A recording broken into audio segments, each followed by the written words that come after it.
Hey Yappers, welcome back to Binge Yap Repeat. Today, we are welcoming Poonim back to the potty as our guest host and diving deep into Running Point Season 2. In this episode, we're yapping about everything from celebrity cameos to movie references, and also exploring the real-life headlines and basketball lore that inspired this season, and maybe even future seasons. Much like a basketball, this episode has a lot of hot air. Our episode starts now. Welcome back, Yappers, to another episode of Binge Yap Repeat. I'm your host, Ruchi, and I'm proud to welcome back to the pod the person who has my only physical copy of Remarkably Bright Creatures, Poonim. Yay, Welcome, hi. Poonim. Thanks. And sorry. I promise. I'm like halfway through. I'll give it back as soon as I can. It's okay. I got it on Libby on my Kindle, and I think I'm like 10% through so far. Oh, okay. Actually, to be honest, I prefer reading on my Kindle more so than a book. So, Oh, interesting. you've done me a favor. Oh, well, you're welcome then. Poonim, have you ever played basketball? Ever? Our friend Esther did try to teach me, and I quasi-learned how to dribble, and then I think we played 2-on-2, and then I was winded after like 2 minutes of playing. So I'm going to say no. Nice. Okay, great. What about Well, you? Have you ever maybe run an NBA basketball team in that case? Only a fantasy one. Amazing. I too have similar levels of non-expertise, so this should be fun because this week's episode is all about Running Point Season 2. And we are by far the most qualified to talk about this. We're gonna do our best. I do have some fun facts to talk about. We'll stumble over them. We'll see what happens. Okay. So, Running Point is an American sports comedy television series created by Elaine Coe, Mindy Kaling, Ike Barinholtz, and David Stassen, and starring Kate Hudson, and also Brenda Song and a bunch of other star-studded actors. The series initially premiered on Netflix on February 27th, 2025, was promptly renewed in March 2025, and followed up with the second season premiering on April 23rd, 2026, which was this past Thursday. Yes. Okay, Poonim, what would you do if you finally got a championship ring as owner of the only LA basketball team, and then you find out that your brother, who just got out of rehab, has started up a rival basketball team with the help of the Toilet King of Orange County and your boyfriend/lover as head coach? What would you do? Oh, see, because I'm petty, I would release the files. I would probably just blow up my brother's spot and just be like, oh yeah, start your team. By the way, he is still very much an addict. Oh, okay, wait. So, okay, when you said release the files, I was like, the Epstein files? Like, If that was in my power, I would do that too. I was like, whoa. Okay, yeah. Okay, so by files, you mean like his a dirty recording? secret. Yeah, I would air out the skeletons in his closet. Dirty laundry? Whatever. Sure, why not? I'm combining the two sayings. Great. Yeah, dirty skeletons in your laundry closet. They're the worst. So dusty. Okay, well, I do have a fun fact. Did you know that Running Point is based on a true story? Loosely based. I did, because I think after season 1, I had seen some article, but I don't know, like, to what extent. Like, was the owner of the Lakers actually successful or not? Or, so I feel like that's as far as I know. But if you know more, please share. I do know just a little bit more. So to make up for my lack of basketball knowledge in general, I did do a deep dive on the research behind the true story. Kate Hudson plays Isla Gordon, who is based on Jeannie Buss of the LA Lakers. So the true story part, like Jeannie Buss, her dad was absolutely a playboy, like pretty eccentric. He had 6 children, and in his will, I think it was like, oh yeah, okay, after her father died in 2013, his 66% controlling ownership of the Lakers passed to his 6 children via a trust, with each child receiving an equal vote. So maybe they each got 11%, just doing some Yeah. quick maths off the top of my head Whoa. there. I know. So yeah, they each got 11%, but in Jerry's succession plan, Jerry's Jeannie Buss's father, he did say that Jeannie was to assume his previous title as the Lakers governor, as well as the team representative at the NBA Board of Governors meetings. So she became president of the Lakers, leading the team's business operations, while her brother Jim, who is most likely Cam Gordon in Mm. the series, continued as executive VP of basketball operations. So the true part of it is that there was some tension between Jeannie and her brother Jim in terms of Mhm. control of the basketball club. And if you remember in season 1, Cam Gordon was basically saying like, "Oh, we need to lose as much as possible so that we amass a bunch of first round draft picks." But then Isla Gordon was like, "We can't do that. That's like destroying the brand of the Waves." So that part was actually kind of true. So like that did happen. That was Jim Buss's plan. And then Jeannie was like, "No, we're not doing that." So Absolutely not. yeah, so it like led to a little bit of tension. And apparently, well, as you know, now Jeannie is like full fully control of the LA Lakers, like Mm. is the executive person, CEO, whatever the case may be when it comes to an NBA club. I don't know. But anyway, she is like the final decision maker for the Lakers, and that is the way that things are going with the Waves as well. You know what? Good for her. You know what else is low key true, which I thought was wild? Um, Oh in God. in 2018, Jeannie Buss and her siblings discovered they had a long lost older sister who had been adopted in 3rd grade without their knowledge.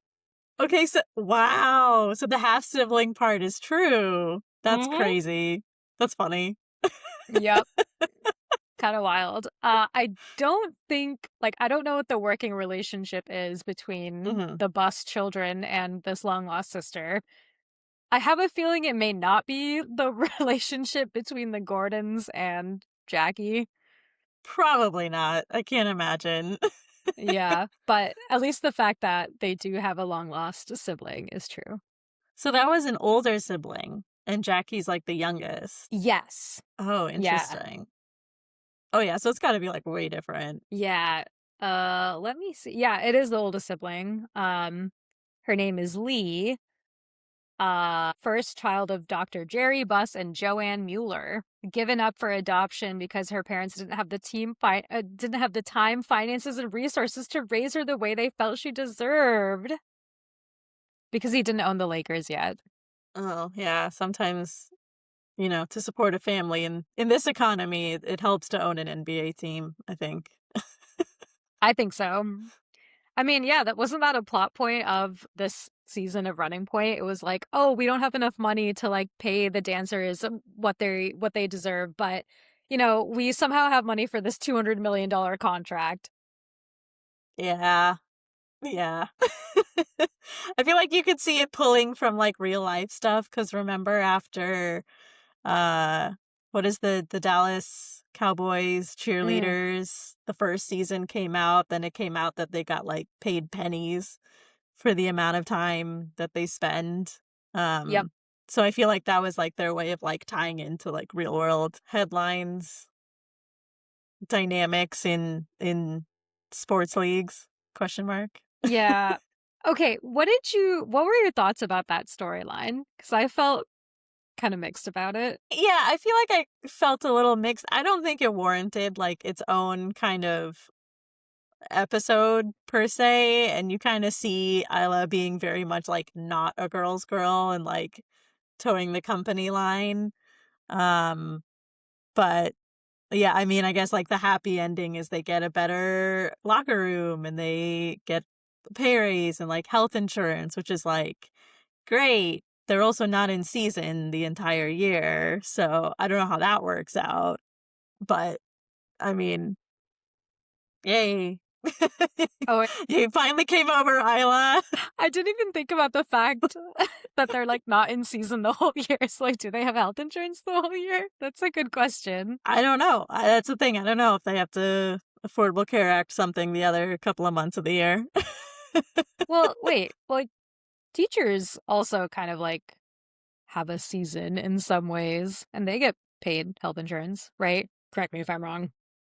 I think so, but I also don't know because I think it's just like the summer. So maybe they just extend whatever health insurance contract to cover. I don't know. I can do some research. And by research, I mean ask Michael, Michael. Michael, we have a question.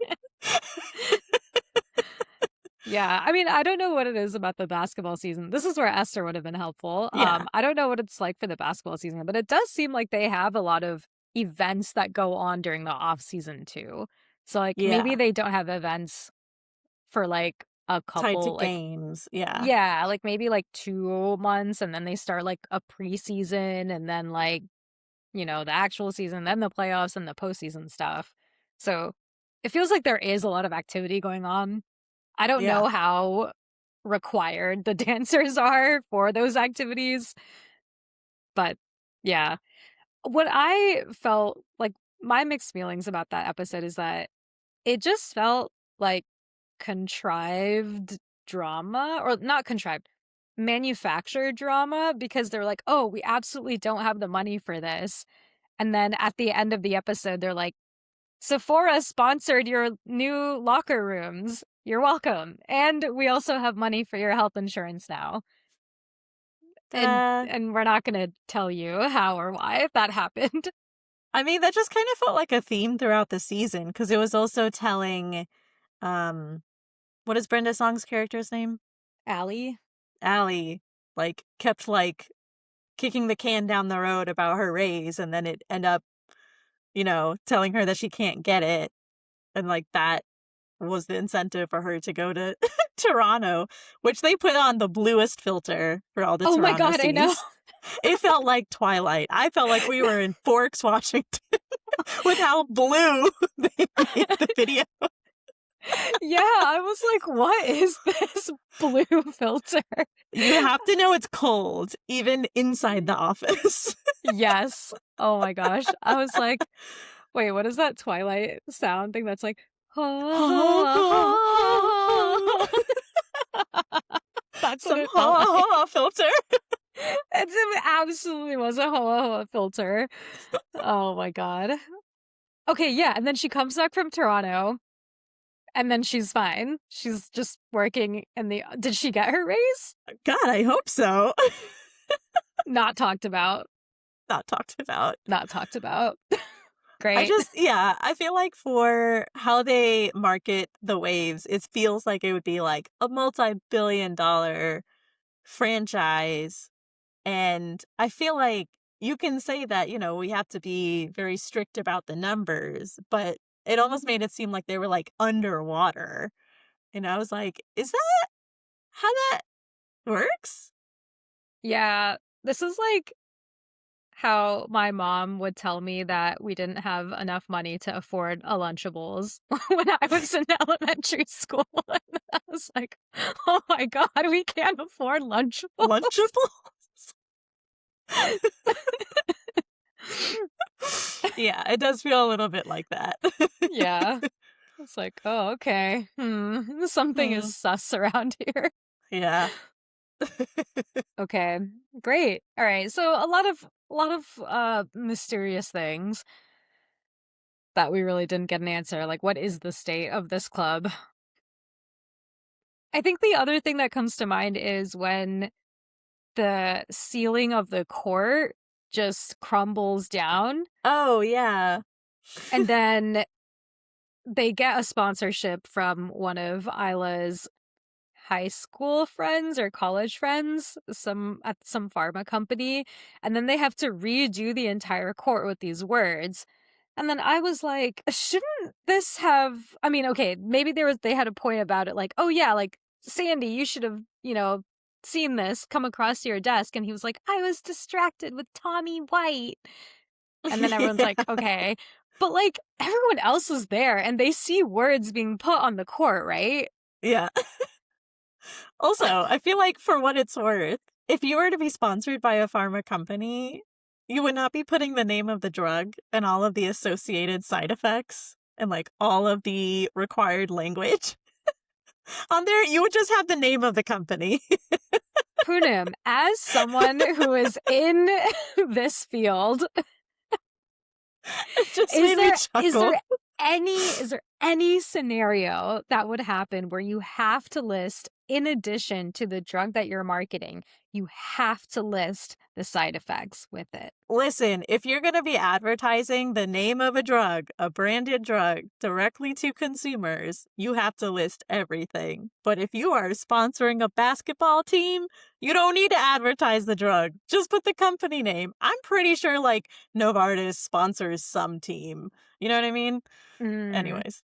But no, also, no one has really like put the name of the drug on the court. So maybe that's what they wanted to do. No, yeah. I mean, I have to imagine that I don't even think that would be allowed by regulators. By like pharma regulators? By big pharma? Well, maybe the FDA we have now, but the FDA of a couple of years ago would be like, I'm not so sure. That's fair. Okay. So this is yet another, like, this would never happen. Okay. You got to insert the comedy somewhere, I guess. Again, I feel like things were very light on the realism and very light on the sport itself, and very much about Isla and her family and like corporate drama. Yeah. Yeah, boy. Okay. So I kind of mentioned it, but what do you think about Sandy's new relationship, Tommy White? Do you think they're endgame, or do you think it was done? I absolutely do not think that they're endgame. I feel like Sandy was getting cracked and like good for him, but Tommy got the ick, and I feel like you just can't come back from that. I agree. Especially for somebody like Tommy, who I feel like thinks maybe, no more than like 5 minutes ahead in advance in his life. And it's just like, well, I'm over this. I'm going to move on.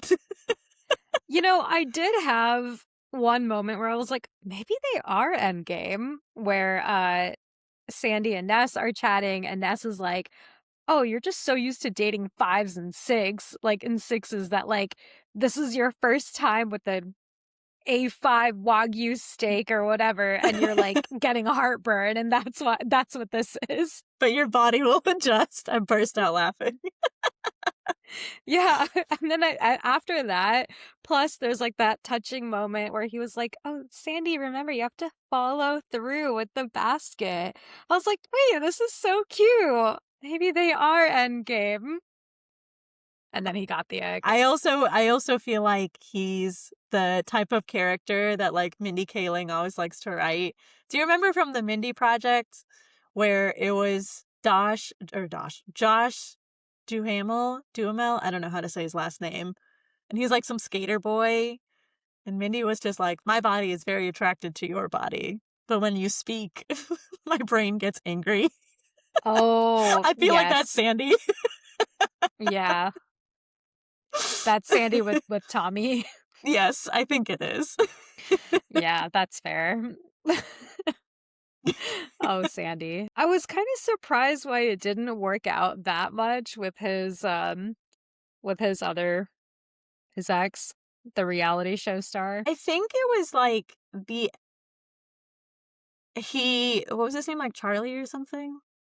That sounds right. Let's call him Charlie. Let's call him Charlie. I feel like it was because Charlie couldn't draw boundaries with like this newfound success, but he also was like at the expense of your comfort level and your privacy. I'm going to pursue my dreams. And I feel like if I was in Sandy's position, I would be like, get the fuck out of my house. Like, Yeah, you know that's what I true. mean? Like, especially after making the connection for him to break into the industry. Yeah. I And would then be like, also letting him know what his boundaries were. yeah, exactly. And I also feel like they should not be showing any part of Sandy. They should not be showing his ass. They should not be showing his face. If he didn't sign like some sort of thing saying like, I explicitly give this show permission to show me. So Yeah. I feel like that's just like another, I don't know, ding against Charlie. So Ugh. What a shame. Maybe in the next season we'll see Sandy get with a beautiful 7, in Nessa's words. exactly. I mean, if they want to write Charlie back in, like Charlie has his 15 minutes of fame and then he comes crawling back with his tail between his legs, like that could be like a storyline. Not that I support it, but it could be a storyline for Sandy. Yeah, that could work. That could work. Um, okay. What other relationships? Isla Gordon and the coach, Coach Y- Jay. yeah, I feel like it was like, okay, so there's something here. I honestly didn't fully understand why she got together with Lev. Like, I feel like they just kind of jumped into it in the new season, like, oh, we're back together. Mm. Um, but I didn't really fully understand why. And then when she I got mean, together with Jay, it was just like she comes to the realization that like basketball will always come first. yeah, And so they like time out on the relationship. And then she wins, which like good for her, but he is like butthurt about it enough to like coach the rival. I don't know. I was like, okay, I feel like y'all are just being like petty children at this point. yeah. I mean, to be fair, I think she got back together with Lev because she didn't know how serious the thing was with Jay. And then Jay like shipped off to Boston. So I think she was like trying to like gaslight herself into thinking that, you She know, wanted this. yeah, Yeah, like this is what I I want. see. I want Lev. Maybe my love for basketball is being conflated with my love for Jay. Jay doesn't even go to this school. Like Yeah. he's going to Boston. Like I'm just gonna get back together with Lev. Like plan A still in motion. Let's do this. Yeah, like maybe it was just like a like I'm comfortable with Lev and like I could, be happy. But then Yeah. in reality, she's like, I don't think I want this. The Yeah. night before the wedding, I was like, oh, so many deposits have been paid. Yup. I thought you guys were scarce on money. I know, right? Okay, well, Well, maybe geez. Lev's family is rich. Could be. Could be. It's possible. Oh man. Or maybe that's how they saved enough money to fund the dancers. Yeah. They saved All a of lot of money on florals. yeah, Maybe. I don't exactly. know, actually. I don't know either. I've never planned a wedding. It's a lot. Yeah, audio yappers. I looked at Poonim meaningfully because her wedding is in October.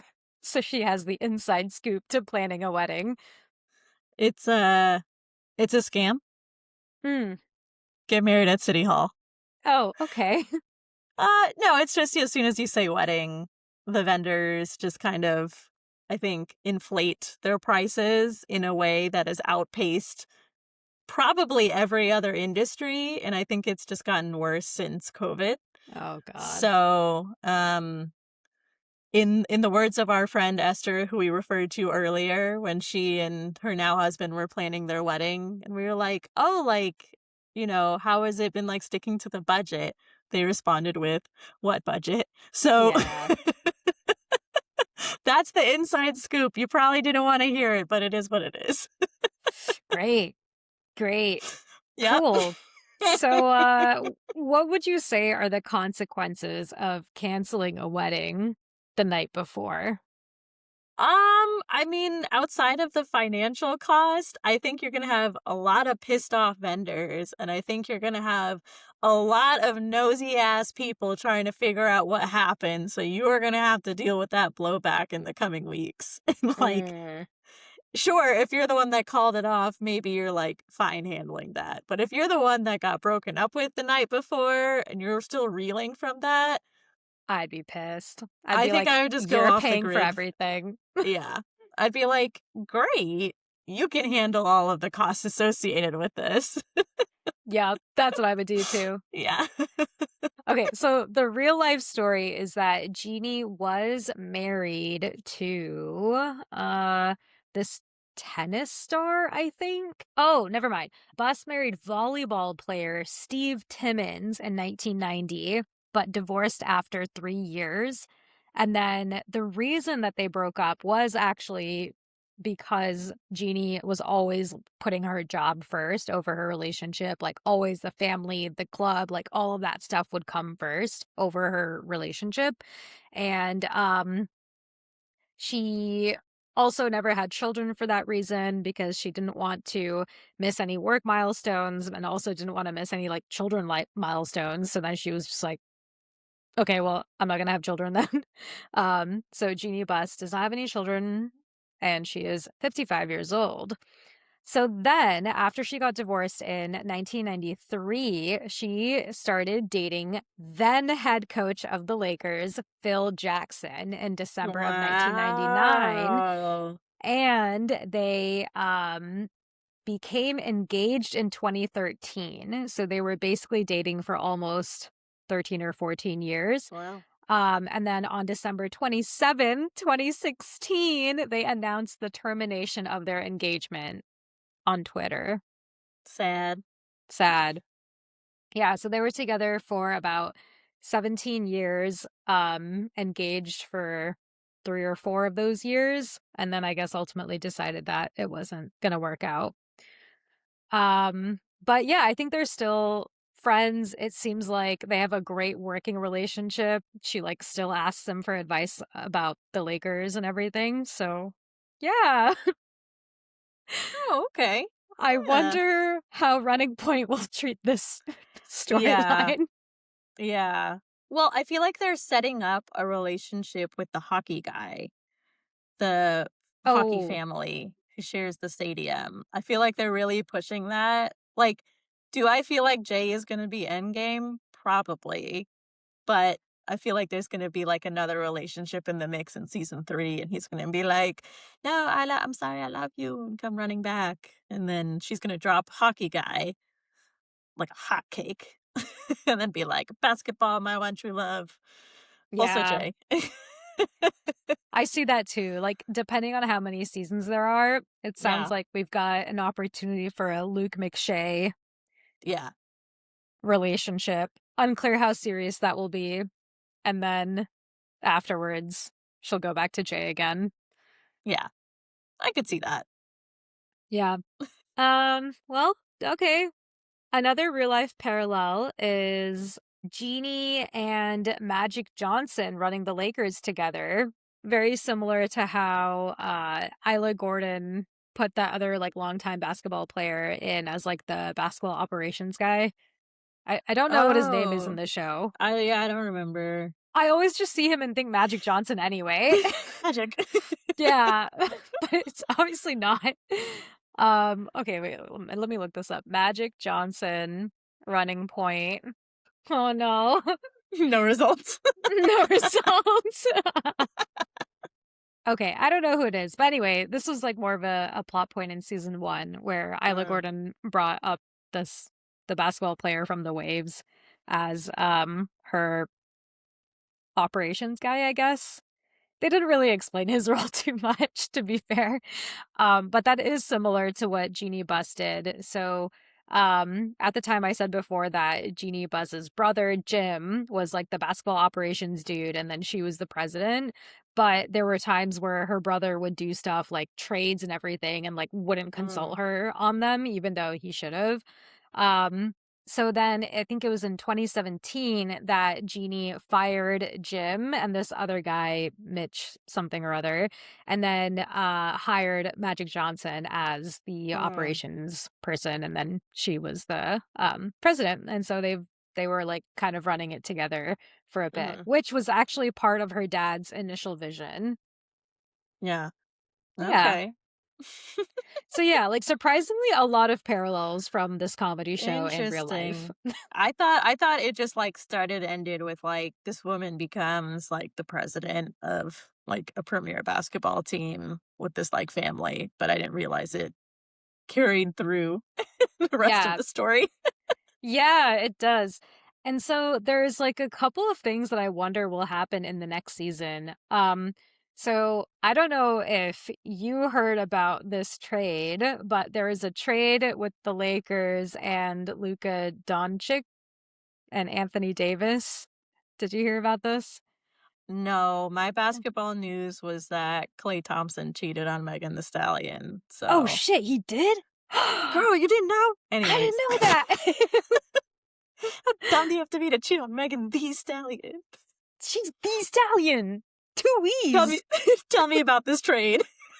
Okay. So I mentioned the trade because I feel like I am not in the basketball world at all. You can Clearly. probably tell. And I know you may know by my size. You may be surprised. No, but I am not. Um yeah, so this trade happened last year. It was like February 2025.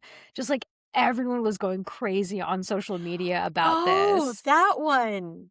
It was Yeah. something to do with one his, like, weight or something? No. Okay, so what happened is Luka Doncic was like honestly, he was like one of the top players, if not the top player in the NBA. And he was traded from the Dallas Mavericks to the LA Right. Lakers for Anthony Davis in Mhm. a 3-team deal facilitated by the Utah Jazz. I don't know what that means, so we'll just ignore that for now. Is And that like when a random third country tries to facilitate, like, peacetime talks in war? it's possible. I was Is also that how that thinking, works? okay, this is my other analogy. I was thinking it could have been, in like computer science, where if you want to like swap values for variables, you have to like assign the value to a third variable so that you can like save the value and then like swap that way. You know what I mean? No. Okay. I haven't taken any computer science classes, Ruchi. Okay, wait. Let's say if you got x equals 3 and you've got y equals 4, but you want x to be 4 and you want y to be 3. Yeah. So you say, okay, we've got x equals 3, y equals 4. I'm going to introduce Z, the Utah Jazz. I'm going to say Z is equal to 3.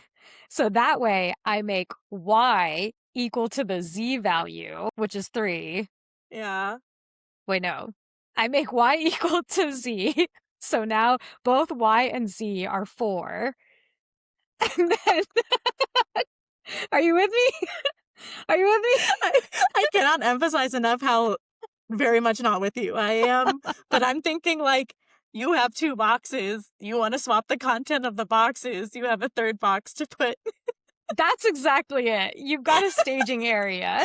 That's because exactly it. I thought this whole time X was 3 and now suddenly Y was Okay, you know what? I forgot my own variables and their values, but the boxes were correct. That's exactly it. You need a staging area to save the values. You need a Utah Jazz to save the values of the players. So they sent Luka to Utah to hang out for you got Okay. a layover. So let's ignore Utah completely. What happened? Here's what. Hey, stay with me. I'm saying this to myself at this point. Okay, focus. Stay with me. Okay, so we've got Luka. Luka was with the Dallas Mavericks. We've got Right. Anthony Davis. Anthony Davis is with the Lakers. Right. And then we were just swapping them. The mechanics of how they are swapped are no longer important. Okay, so this made history. This made history in February 2025 because it was apparently the first time in NBA history that 2 reigning all NBA team players were traded for each other mid-season.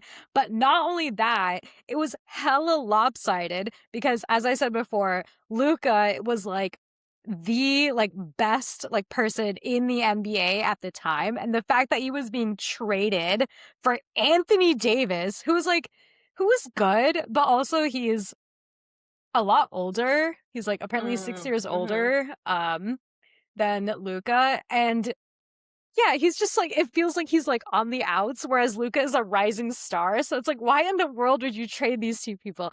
Anyway, so that being said, Luka is now playing for the LA Lakers. So I was wondering if maybe that would be in the stars for the next season Oh, I could of see Running them Point. writing that in. I feel like it has to. Yeah, I feel like that was such a big deal. Like, even I heard of, I mean, granted, I had no business being in this fantasy basketball league, and yet I was. And the group chat was blowing up. And all I know is that one of the other teams, run by our friend named Tony, changed his team name to Fat Luca's Revenge and made the picture a hamburger. Because I guess they were like, Luca's overweight? Question mark? And that was like part of it. Unless Fat Luca's Revenge is something completely separate. Yes, no, you're totally right. Okay, so it says the Mavericks stated that they traded Doncic in order to improve the team's defense, and the Mavericks also had concerns about his behavior, work ethic, and conditioning, as he reportedly weighed as much as 270 pounds. I feel like for football, you're like, sure, standard. For basketball, I don't know about that. I feel like they're pretty lean in basketball because they have to like run. They have to like run and do like quick movements and stuff. Yeah. Because I feel like for football, right, it's like the muscle and so they don't The like get dead when they get mass. tackled. Yeah. Yeah. Anyway, their belief that Doncic would not be able to improve his fitness was disproven when Doncic underwent a physical transformation after the Lakers' playoff exit, appearing in a Men's Health magazine article. So, Do you think GLP-1s were involved? Go. That's a conversation for a different day. it's possible. I don't know. I feel like athletes don't really mess with the GLP-1s, right? Right? I don't know. I mean, I don't know I don't know. anything. Like, if you're trying to lose the weight quick, if anyone's going to have access to that, it's them. Yeah, that's true. Yeah, that's true. I mean, I don't know. I feel like their conditioning would be enough to be like, you can't.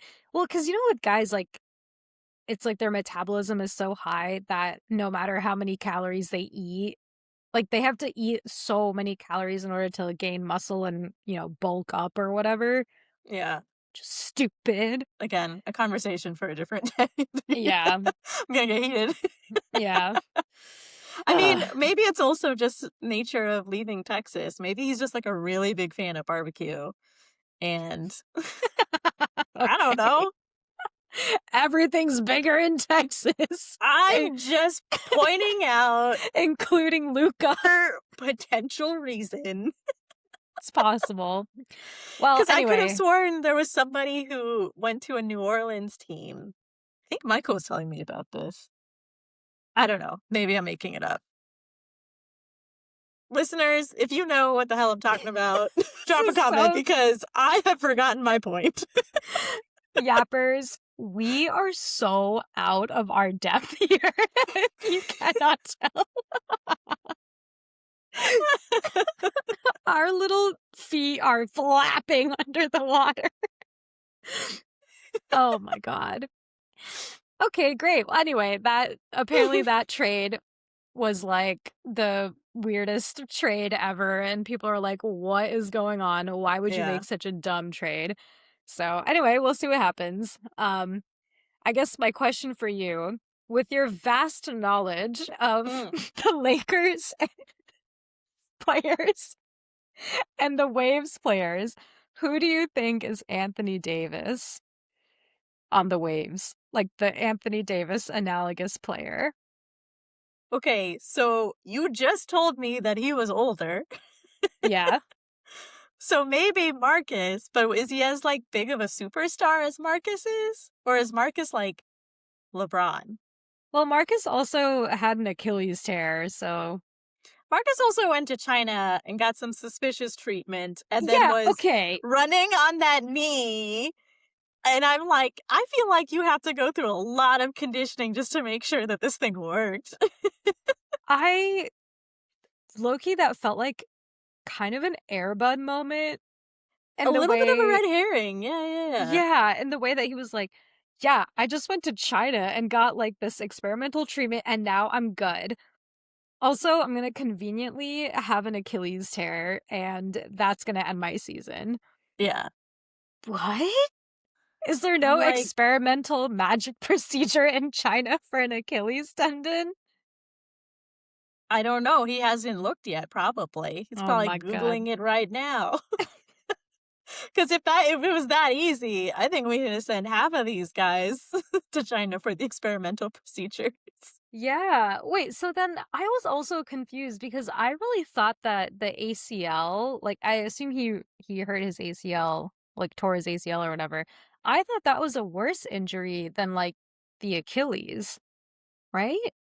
Is that wrong? I thought they're both like really bad, like Oh. potentially career ending. Oh my. Yeah, I could be wrong. Season ending for sure, but I didn't know that it would be career ending. Yeah, because I have to imagine like the recovery for both of those is really long. And if you're not playing Hmm. for super duper long, like, I don't know, are your contracts going to get renewed or Hmm. are you So even going to be up to par once you recover like pre injury? Can you ever get back to that level? Maybe if you're younger. But if you get that injury when you're older, I don't know. I'm mm. skeptical. So recovery time is less than a week is what you're saying. Yeah, if you go to China, because they've figured it out, apparently. You just go to China, they'll, like, slap you back together, They'll it's fix you right fine. up. They'll fix It's you right fine. up. It's all good. It's all Yeah. good. Don't Don't even worry. Yeah. Don't even worry. Marcus is the Anthony Davis that is gonna get traded anyway. So no matter what, just don't get too attached to Marcus Yeah, Winfield. no. Oh, boy. Um, okay, another I guess not question, but there were a bunch of cameos in this season of Running So Point Season 2. many. Uh, Adam DeMarco had a Uh-huh. cameo as the coach from Ohio or something. Oh my god. Yes. When he came on screen, I was like, "This guy again?" He's Again. everywhere. Most recently in Something Very Bad Is Going to Happen, Netflix show that came Yes. out Yes. like a month ago. Mhm. And White Lotus, of course, which we also Yeah. talked about in our episode. We also have Macaulay Culkin, who Mhm. appeared in various stages of his life. He needs his glasses to see. So sweet. Yeah, and if you did not know, Macaulay Culkin and Brenda Song are married, so he Yes. will probably have many cameos even in the next season as well. Nice. Um, I saw an interview with Brenda Song and Kate Hudson, and they were like doing this interview about how Macaulay Culkin is like actually super excited about being on this show. So Aw. he's like constantly pitching ways where he can just like show up and be a part of the That's cast. cute. It's very sweet. Okay, and then we also had Norm Stinson, played by Ray Romano, Yep. who also had another famous scene slash cameo during a bad interview in The Office. Do you Oh. remember this? No. He interviews for Michael's job in season 7. The Oh, episode okay. is called That's Search probably why I Committee. don't even think I got that far. There are actually quite a lot of cameos in that episode. They had like Jim Carrey. Oh, wow. I can't remember who else. Okay, I only remember Jim Carrey and Ray Romano, but like I'm sure there are like way more other like famous actors in that episode of The Office.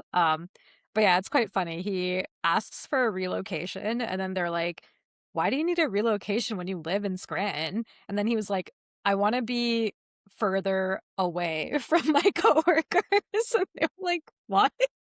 What a vibe. Yeah, it's very weird. Anyway, yeah, that was Ray Romano, famous bad interviewer cameos. And then he gets this job, so that's nice. Good for him. Good for him. Did you Um, catch any other cameos? there was one, like, press conference they were doing, and the interviewer that was asking them a question was Shauna Malwae-Tweep from Oh, Parks and Rec. yeah! Oh my god, She came yes! on the screen, and I was like, "Shauna Malwae-Tweep?" Yeah, I recognized her face, but I could not place her. Yeah. Now it's all coming back to me. Shauna Mhm. Malwae-Tweep. What's the actual actress's name? I could Shauna. not tell you. In my head and in my heart, she will always be Shauna. Okay. Shauna Newport, nay Malwae-Tweep, is played by Allison Becker. Oh, okay. Yes, she was also in uh Curb Your Enthusiasm. Great. Nice. Nice. I feel like comedy shows always pull from, like, the same pool of people. It's like British shows, you know? It's like Yeah. the same subset of people that you always see. Yeah, and then you're like, "Wait, that guy again? I, like, just saw him." Um, okay, and then wait, did you have any other cameos? There were probably some that I recognized that I just didn't know their names, but, yeah, I feel like this season had a lot. Yeah. I think that's kinda just, like, Mindy Kaling's style too. She's, like, Yeah. pulls in a lot of people. Oh, I guess, I think his name is Ike Barinholtz, who Yeah. is one of the writers of the show, also plays, their cousin. I forget their cousin's name. Brat Benny? Benny, yes, plays cousin Benny.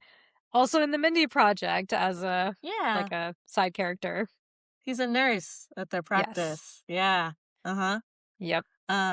Not a person, but a cameo that I saw was, I mean, they explicitly said it, but it was like Cam was reading The Seven Husbands of Evelyn Hugo. Yeah! I, like, burst out laughing. Oh my god, I'm glad that they put that in there because when he was reading that, I was like, "That cover looks super familiar to me." And I was, like, trying to, like, pause so I could read the cover, and then he just said, like, "Oh, Seven Husbands of Evelyn Hugo," and I was like, "I knew it." Another media reference is How to Lose a Guy in 10 Days. Yes, that was a good nod. I, like, chuckled at that. Yeah. I think she was, breaking up with Lev, right? Lev. And then she Yeah. was like, "Well, that's how to lose a guy in 10 minutes." Yep. I also feel like her dresses, like, especially, like, the silk ones, were kinda like nods to her character from How to Lose a Guy in 10 Days, because she had that, like, iconic yellow one, right? Or maybe Oh. that's just, like, her style and she's, like, really good at pulling it off, but I feel like they kept, like, bringing that back in, like, her fashion looks, yeah. I see that. It might be both. Maybe it's like that was also how she wanted to be dressed in How to Lose a Guy in 10 Days, and then they're like, "Let's just carry that style over." I mean, it works on her. It does. Oh my gosh. Body is tea. Mhm. Okay. Did you have anything else you wanted to talk about? Um, oh, and this actually made me laugh out loud. In the very first episode when they're doing their, like, I think it's Marcus's girlfriend or wife is hosting some, like, charity event, and Mhm. their cause of choice was eradicate cystic acne. Oh my god, yeah. I was like, as a cystic acne warrior, this is a cause I can get behind. And the carpet is the rosacea carpet. Oh my god. I was like, stop. It This was felt very, giving it was giving beef, save the frogs. Yes, that's exactly what I was gonna say. It's giving Save the Frogs. Oh, man. Too good. Too good. Alright. What are your predictions for the next season? I don't think, even if Marcus doesn't come back to play on the team, I don't think he's out of the show. I feel like they'll have him incorporate as, like, part of the team, or, like, him and Ness maybe to, like, I don't know, for, like, the actual, like, team logistics and stuff. I feel like he might be more involved. Um, I think that they're gonna tee up some sort of, like, dramatic trades, and obviously there's gonna be some showdown between her and Jay. Yep, I think she's gonna get together with the hockey guy, I think so because he had too. just way too much screen time this season not to. Yeah, there's some tension building there. Yeah. I think Cam's gonna keep, like, pushing it until he fully, like, breaks. And so I kind of wonder if, like, the end of season 3, it's, like, him going back to rehab or something. Mm. Because they teed it up with the guy, um, his, sober buddy or whatever. It was like, "This is a lot even for you." Oh, wait, Sober Buddy, also a cameo. I've seen that guy Yeah. everywhere. He's in he's like that stoner show.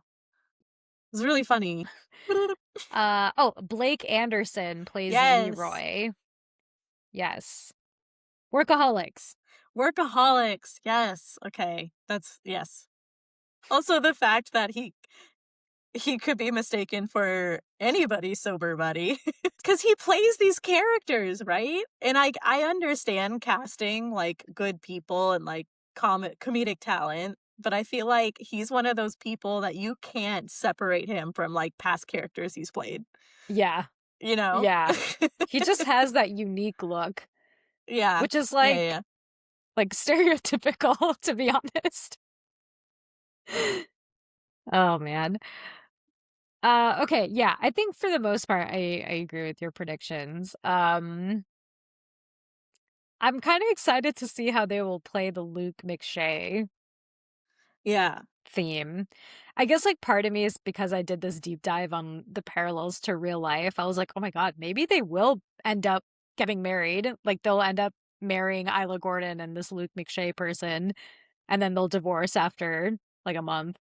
But then I was like, but she almost went down that route with Lev and then didn't. Yeah. So I don't know if they would do that again. I feel We'll like see. it's gonna be like a basketball versus hockey thing that's gonna put strain on their relationship or something. I don't Yeah, know. I don't know. And I do hope Sandy finds someone next season, a beautiful seven. I do too. I like Sa It's just like, I wish I was a sassy gay. I was like, "Oh, Sandy." Yeah. Oh, Oh, Aruna, sorry, that was another oh cameo. yeah, She played the another cameo, Aruna. cousin in Never Have I Ever. Yes, yes. The Mindy Kaling universe, you can kind of Yes, see the the MKCU. tendrils. Yes, MKSU.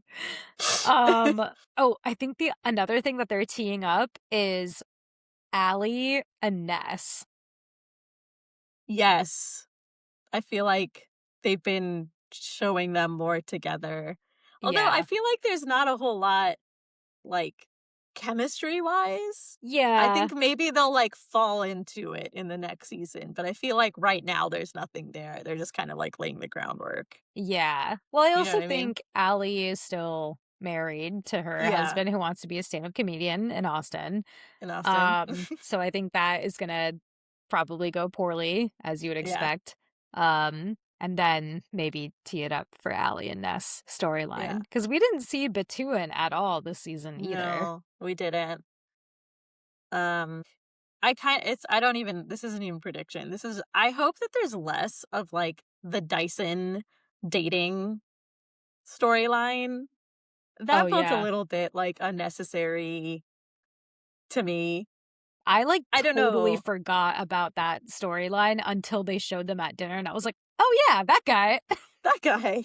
Well, because I feel like I understand in season 1, that was, like, a win on Isla's part of, like, scouting this guy and bring him on the team and coaching him up so that he can do his fun little grandma lobs to Yeah. get baskets.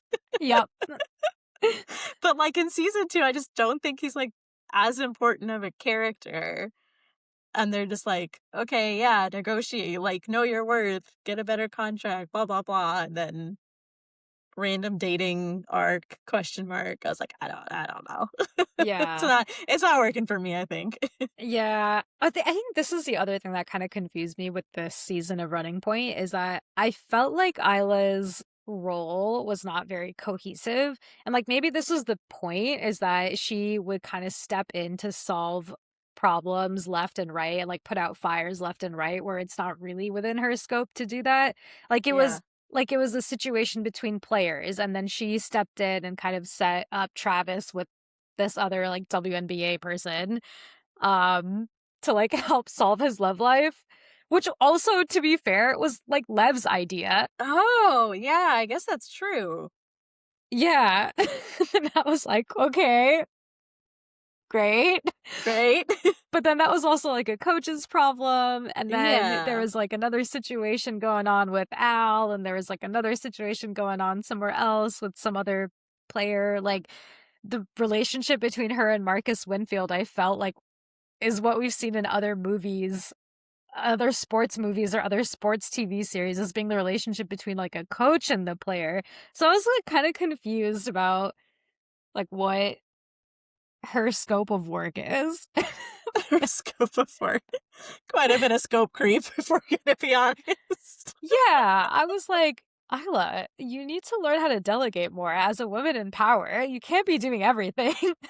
I mean, at least she did, like, talk to the coach, and she was like, "Remind Marcus that he's your best girl." And Mm, I feel like that was the only example where, like, we saw her be like, "You need to solve this." yeah, that's true, that's true.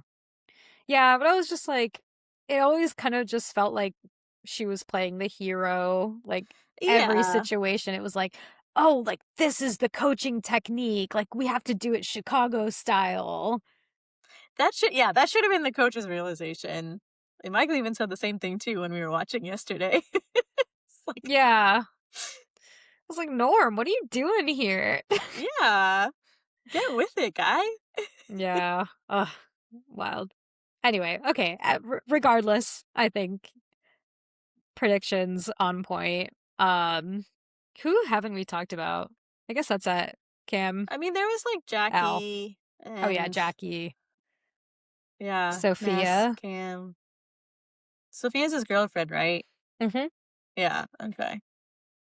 Again, I don't think we needed as much of that. Yeah. Peripheral And storyline. and then she got healthcare and then, like, pieced out. Yeah, then she's like in DC, and I was like, all right. Yeah. Okay. Well, whatever you wanna do. Wishing you the best. Huh. Okay. And then I feel Um, like the Jackie, like deer in the headlights at all. I don't know. Anything that comes up, he's just like, "Oh, I don't know." And I was like, "Oh, what are you gonna do in DC while she's at work?" He's like, "I don't know. Wait for her to get back." I was like, "Oh, okay." oh, Jackie, come Jackie. on.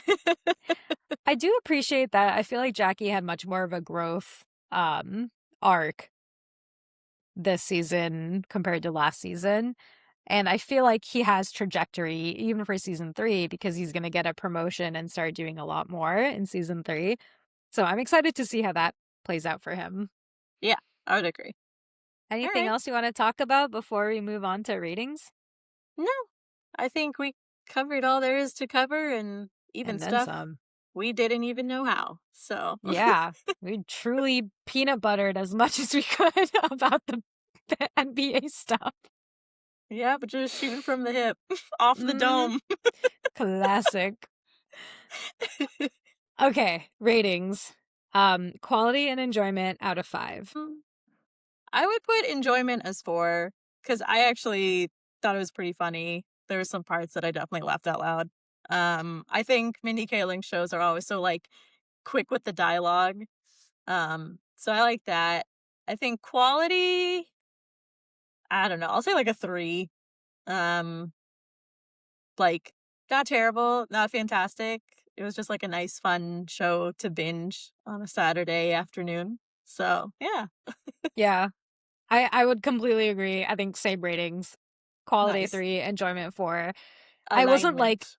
yeah, alignment. I wasn't like craving to watch the next episode, but I think I enjoyed it almost as a background show, to be honest. Just like kinda nice, like, didn't have to think too hard. Yeah, exactly. Yeah. It's not like Yeah, you have to be seated and you have to keep track, and it's like, yeah, it was not very light very light. watching. Yeah, light watch. Um, Who would you recommend this show to, and be as niche and specific as possible? I would recommend this show to people who want oh god, I'm not gonna explain this very well. I can't wait. Pe- People who enjoy being sports adjacent without being the sport itself. That's a good one. Yeah. Yeah. I would 100% agree with that. People who like I can't even say people who like watching basketball without really needing to know what's going on. Yeah. Yeah. Yeah. Yeah. Yeah. There's no stake in the game. You don't need to know any of the terms. You're just there for the drama and the comedy. Yeah. Keep it high level. Keep it Just high the level. vibes. It's vibes. It's vibes. Amazing. Okay. Great. Um, I guess we can move on to our end of episode segments, which is, there's there's like a variety of things now we've got going on. Uh, binge in progress. What have you been watching, and or what are you looking forward to? Well, the pit just ended, so that was like a big one. I've been watching the newest season of Survivor because of Shalini, basically, which I am enjoying. I feel like starting on season 50, you're just spoiled because it's very fun. Um, I've been watching the new season of Euphoria, although I'm like an episode or two behind. I've been hearing a lot of like well, maybe not scandals, but I've been hearing a lot of like things going on with these episodes and I Sydney think there's Sweeney just a lot of drama. drama surrounding the show. It's like Sam Levinson's like creative choices. There might be beef between like Zendaya and Sydney Sweeney because like they have not done any press events together. Mm. Um, Obviously they had like two like beloved cast members pass away between season 2 and season 3. Oh, Um, I yeah. didn't know So that. it's like Eric Dane, who was McSteamy, had like Oh. very rapidly progressing ALS, and so he, I think, just passed a few months ago. But he's in a few of the episodes. Um, and then the guy that played Fezco, uh, he I think passed from an overdose like a year or Oh. two ago. So I feel like it's like not the full cast, and there was also like original season 1 cast members that chose not to return. Mm. So it's also like some of those were also, like, very compelling characters, like Kat, so I don't know where they're gonna take this season, and oh, also another drama thing is Labyrinth, who did the soundtrack, who has, like, a very, specific sound that he does, like, I would say musical genius, Mhm. um, like, posted on Instagram or, like, social media, like, a week before the season was gonna come out that was like, "Fuck Euphoria, like, fuck these shows, like, I'm done." And, Whoa. like, it's crazy, but as a backup, I think they got, like, Hans Zimmer to do the soundtrack, which, like, Hans Zimmer, also genius, love him, Wait, but hold it's a on. very different vibe, right? Like Labyrinth's backup was Hans Zimmer. yeah, just unpack that statement. What is this fever dream? Yeah, so I feel like Euphoria has a lot of, like, not show content related discussion just around it. Yeah, okay, maybe that's all the stuff that I've been seeing. Just a lot of like Yeah. weird drama around it. Drama. And then, let's see. Oh, I've been watching Margot's Got Money Troubles, which I read the Oh, book and I absolutely loved the book. And it is a star-studded cast. It's on Apple TV, so highly recommend watching it because I'm loving it so far. nice. Okay, out of all of those shows, if a yapper who loved Running Point wanted to find something else to watch, which one of those shows would you recommend? Oh, out of those shows. Out of those shows, the four. Was it Euphoria, Pit, Survivor, and what was the last Margot's one? got Margot's Got Got Money Money. Troubles. Yeah. I would say Margot's Got Money Troubles, but you need to be okay with, like, some level of nudity.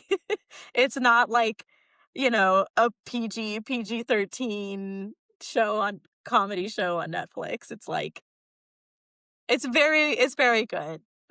But Okay. it is Apple TV, and it's HBO-esque in terms of how many boobies you see. Nice.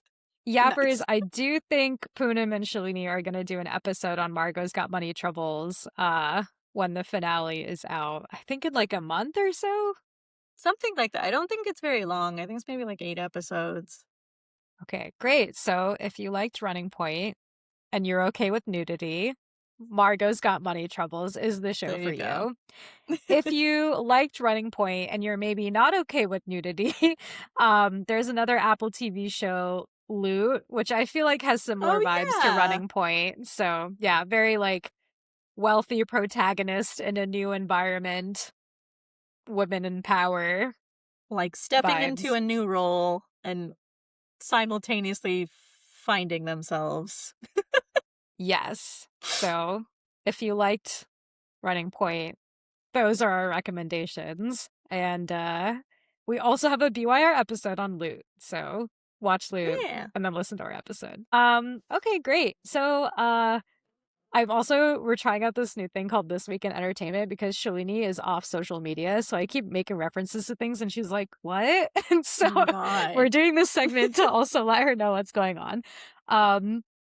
The theme for This Week in Entertainment is breakups, unfortunately. So Yikes. if you recall, I think a couple episodes ago, I had said that Helena Bonham Carter was going to be in White Lotus season 4. Yeah. No No longer. more. No more. I think she had some kind of spat with Mike White and then wasn't cool with her character and choices or something. And so she's no longer a part of the cast. Rip. Another breakup. Perry and Tina from Love on the Spectrum. Aw. Yeah, it was Sad. announced earlier this week that they are no longer together. I think still on good terms, still friendly, That's good. but yeah. Yeah. Yeah, those are my updates. Another notable breakup. Megan Rapinoe and her partner Sue Bird. Sue Bird, yeah. Sue Bird, yeah. So they announced their split this week. So This I is feel so like sad. the internet is devastated. God, I'm devastated. Right? They were such a power couple. Truly. So sad. No, were they married? I think they were married. They were together for almost 10 years. Damn. Oh man. You know who else broke up this week? Who? Do you know David Suh Photo? Yes! Oh my God! Yeah. So sad! Were they married? Or were they No. dating for a long time? I feel like they were dating for a long time. David Suh and Neva Rose broke up. Yeah. So if you're not on Instagram, You're that's not gonna fine. know who he These is. names don't mean anything to you. But David, it's not gonna mean anything to you, but the others. yeah. But David Suh, I really liked him. I've been following him for a long time. Yeah. He's the guy who would like teach you how to pose in photographs, and he would always end his videos with like a little duck quack and be like, wah, and it'd be like a picture of him like posing. Anyway, I really liked him because I feel like he was very secure in his masculinity to be able to like teach women how to pose. And men Not too, only that, but yeah. teaching them how to pose in a dress and a wig. Yes. That is a secure man right there. Yeah. I really like him. Wishing the best for him as well. But yeah, this week had so many breakups. Oh my God. So much drama. Too much drama. Oh well. Well, maybe next week will be better. Oh my God. You know, there is a good news. Also this week was April 25th, which, as you know, is the perfect date. Yeah. You only need a light sweater. Not too cold. All you need is a light jacket. I also think it's like the 40th anniversary of the Chernobyl disaster, so I'm just going to throw that one in the mix. Why would you do that? What? Why would you think that's a good idea? Oh my God. Okay. Let me try to salvage this somehow. Well, thank you so much, Poonim, for joining us and being a guest host for our Running Point Season 2 episode. And we will see you in a future episode of BYR for Margot's Got Money Troubles. Hopefully nothing messes up with our schedule, and we will still do that. Shalini and I are trying to be more organized with our episodes. So at this time, Margot's Got Money Troubles is on the schedule. So yes, thank you, Poonim. Bye. Thanks for yapping with us. If you loved this episode, have some hot takes we missed, or if you've got a show you're dying for us to binge next, follow us on socials. We're at bingeyaprepeat. Until next time, happy binging!